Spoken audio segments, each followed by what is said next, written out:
When the cameras are switched off at a WWE house show, fans in attendance can pretty much guarantee they're gonna get a unique experience. Free from the restrictions of a highly scripted television production though, anything can happen. At least that's how WWE likes to bill it. In truth, house shows can be a bit of a mixed bag. More often than not, the whole thing's just a bit diluted and a bit safe. After all, who would want to scupper their big WrestleMania moment going all out on a show in front of just 2,000 fans? As for any significant storyline progression, well, you can forget it. The reality is that nothing can happen, and usually nothing does happen. But not always. With no structure to follow, coupled with the sheer monotony of it all, sometimes the performers go into business for themselves, and sometimes the fans do too. And on one particular occasion, even the owner of the whole damn company. I'm Simon from WhatCulture, and this is 10 unbelievable WWE house show incidents. Hello everyone, now before we get started, please zip your pants back up because we need to talk about today's sponsors. Alliance, Heroes of the Spire, the RPG with over 10,000 hero combinations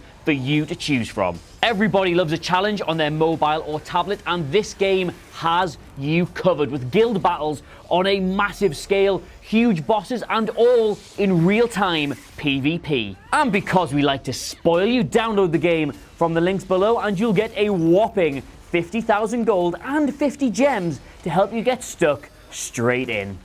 Now how about that video? Number 10. Vince McMahon stops a match because he finds it boring. Vinnie Mac was doing house show loops with the SmackDown crew in the summer of 2003 in an attempt to boost low ticket sales. So it was extra pressure on wrestlers now the teacher was back in the room. Before their match at the Nassau Coliseum on August 31st, the boss told Rhino that he and Tajiri couldn't do anything wrong in their match and to just call it in the ring. Apparently though, they could do something wrong because at one point during the contest, the crowd began to chant boring. So as Rhino applied a hold on to his opponent as per the instruction of the road agents, the pair simply ignored the chants, only for Vince to come down and stop the match in progress, replacing it with a bikini contest instead. It was some way to humiliate Rhino and Tajiri, but at the very least, Vince reportedly compensated Rhino well after the match. Gotta give the crowd what they want, I suppose.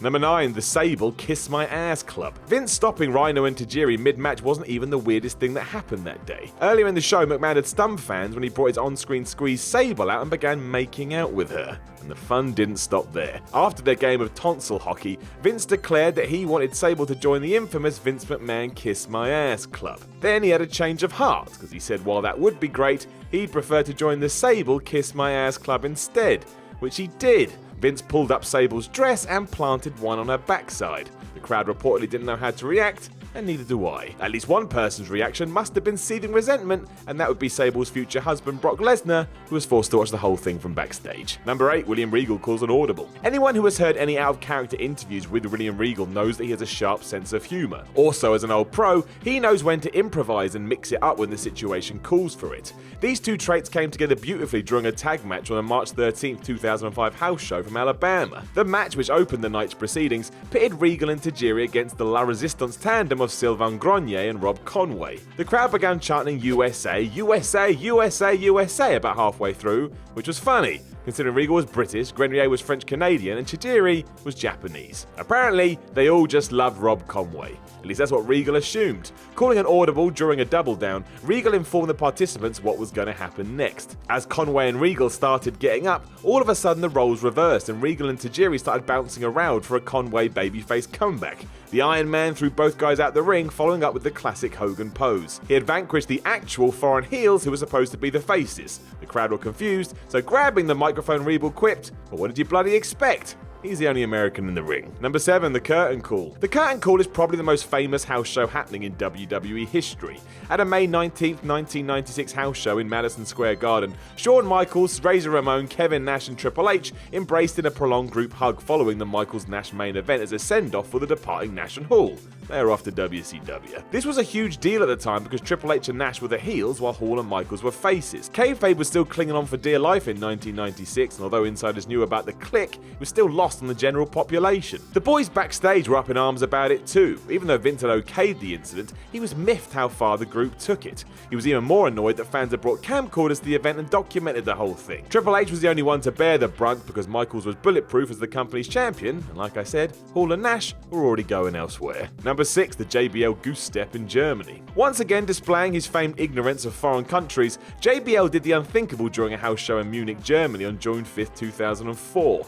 In an attempt to draw heat during a match with Booker T opposite Eddie Guerrero and The Undertaker, Bradshaw performed several Nazi salutes before he began goose-stepping around the ring. Performing Nazi gestures is illegal in Germany, but only if used for political purposes, so as an entertainer, JBL luckily got away without arrest. However, his ignorance still brought about consequences. When word of this got back to the States, television station CNBC, for which he worked for, were less than impressed. They fired him and released a statement which read, "We find his behaviour to be offensive, inappropriate and not befitting anyone associated with our network." JBL went on the defensive and claimed the network hung him out to dry, but really, he was entirely in the wrong, and he probably knew it. Number 5. WWE humiliates Tony Chimel. Before WWE cleaned up their image and began promoting causes like anti-bullying campaign Be a Star, they routinely revelled in the humiliation of their employees. Apparently, nothing got a kick out the boys quite like seeing a non-in-ring talent, be it a ring announcer, commentator, or even a t-shirt thrower, made to feel uncomfortable before a live crowd. One employee who WWE ridiculed on several occasions was McMahon Tony Chimel. During a house show in Sheffield, England, October 27, 2002,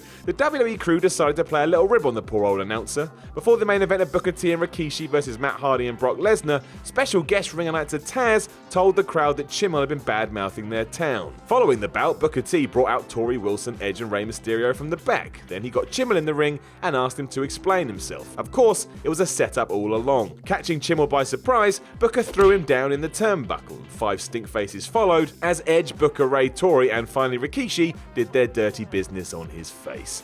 According to the house show reports from the time, Chimel looked embarrassed by the whole episode. And well, you would, wouldn't you? Number 4. Finlay is fired after a cheap heat stunt. When Finlay retired from the ring, he quickly moved into a role as an agent producer. His responsibilities included booking matches and establishing a running order for WWE live events. It's a meaty role, and WWE doesn't just trust anybody with it. Fit, as a senior guy who'd been around the business forever, is one the company could set their watch by. However, Finlay was released from this role in March 2011, not long before WrestleMania 27. The reason for his release? He authorized The Miz to interrupt the American national anthem during the opening of a house show.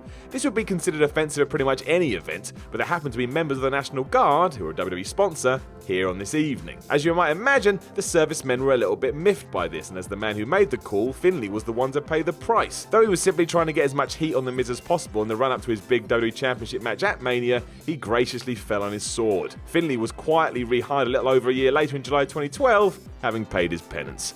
Number 3. Chris Jericho is suspended for kicking a Brazilian flag. WWE suspended Chris Jericho for 30 days on May 25, 2012. He hadn't failed a wellness test or trashed a hotel room. Nope. Jericho's suspension was the direct result of in-ring actions, which is a rarity in WWE. And what grievous act did he commit? He kicked a flag. In an attempt to generate some heat, Jericho booted some Brazilian colours that had been thrown into the ring. It provoked the desired response, but got Y2J into a little bit of trouble backstage. Officials were informed by local law enforcement that to publicly degenerate the country's flag was a criminal offence, and that Jericho was in trouble. While the match was in progress, Jericho was told by the ref of what was going on. He had 2 choices: either apologise for kicking the flag, or go to jail. Sensibly, Jericho chose the former. Grabbing the house microphone, Chris offered his earnest regrets before laying it on thick by calling Brazil a beautiful country and declaring that he loved it there. It was a bit of a kayfabe killer, but it was necessary. Brazilian authorities were not fooling around, and Jericho did what he had to do. WWE still slapped him with a suspension for the sake of appearances more than anything else. Number 2, Batista gets into a fight with a local DJ. Batista does not like hecklers. There have been many reported incidences of the animal losing his rag with boisterous spectators during shows, and often it does not end well for his tormentor. During a Winnipeg house show on March 7, 2014, things got physical when Batista shoved a fan who was giving him abuse at ringside. This guy crossed the divide by hitting Batista on the back, after which the Roar of the Ring took over. The red mist descended over Big Dave, who promptly shoved the interloper onto his ass. The so-called fan turned out to be local morning DJ Cam Carson, leading some to believe his incursion was an elaborate publicity stunt organised between WWE and the radio station. But it was nothing of the sort. Carson was given a warning by security, only to be forcibly ejected from the show when he lost his rag at Batista flipping him the bird later in the match. The DJ was rumoured to be intoxicated during the event, though it was no excuse for his behaviour. And guess what? He got fired from the station a couple of weeks later. Number 1, a fan low blows Randy Orton. Orton sells it. There have been many attempts by fans to attack WWE wrestlers during live events, though it rarely ends well for the idiots in question.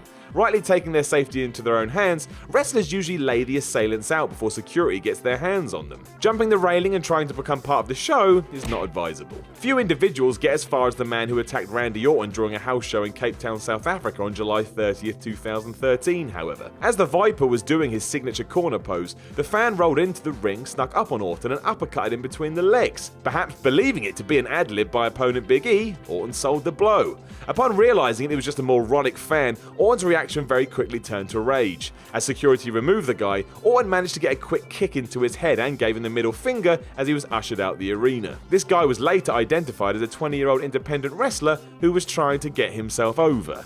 What an idiot. According to a WWE.com statement, he did plead guilty in court and was ordered to either pay a 500 Rand fine or serve a 30-day jail sentence. Naturally, he was banned from future WWE live events. Not the best way to go if you're an independent wrestler and probably want to get to the WWE.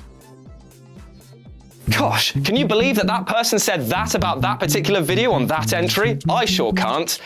But you should like, share and subscribe below anyway. And also, the people who made this video, they're right here. Go follow them and give them some love. Also, there's more content, probably above my head. Check it out. Or don't. 50-50.